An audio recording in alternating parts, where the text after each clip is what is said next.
sommes aujourd'hui le 6 mai 2025 et c'est un moment très important dans la chronologie des faits et divers événements que le Seigneur nous avait annoncés et nous sommes en train de surveiller de près ce qui se passe dans le monde. Je reviens sur les incendies qui ont frappé aux portes de Jérusalem dans l'intervalle du 30 avril au 2 mai 2025. Cet incendie est un signe d'un embrasement beaucoup plus grave que ça. C'est pourquoi j'ai mon cœur préoccupé et lourd en ce moment par rapport à cela, puisque c'était un signe apocalyptique qui était donné par le ciel. C'était plus qu'un simple incendie, c'était un feu qui en annonçait un autre feu.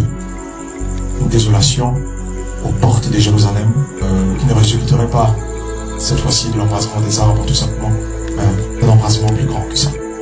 Le Saint-Esprit nous avait averti une conflagration qui sera bien plus importante car cela devra dépasser la sphère du Proche-Orient et cela devra faire entrer le monde dans un cycle d'embrasement sans précédent.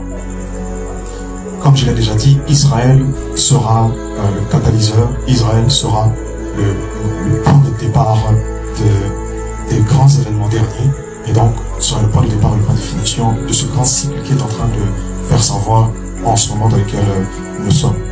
Nous avons suivi de près ce qui s'est passé avec le Yémen. Nous avons suivi le dimanche, j'ai été informé qu'il y avait un tir de missile qui avait été tiré depuis le Yémen et qui avait frappé dans l'enceinte même de l'aéroport international de Ben Gurion en Israël. Ce fait nous avait été annoncé déjà par l'Esprit. Eh bien, cela a été réalisé le 4 mai, le dimanche 4 mai. Ce tir en question inaugurait une phase, un nouveau palier dans l'enclenchement des étapes qui vont finaliser le processus afin que les choses entrent dans la phase dure. Le Yémen est la voie qui mènera Israël vers l'Iran.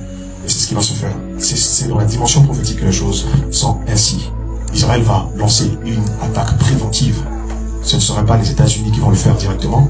Ce ne serait pas l'Iran qui va attaquer Israël. C'est Israël qui va attaquer l'Iran. Et ce sera une attaque préventive.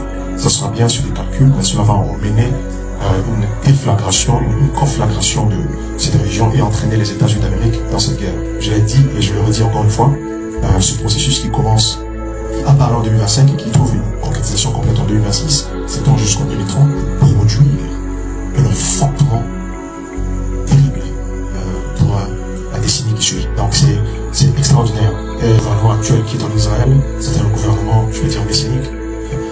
Alors ce gouvernement en question aura la charge et le rôle d'introduire le monde entier dans l'ère messianique et avec les fréquences, les signes et le tempo apocalyptique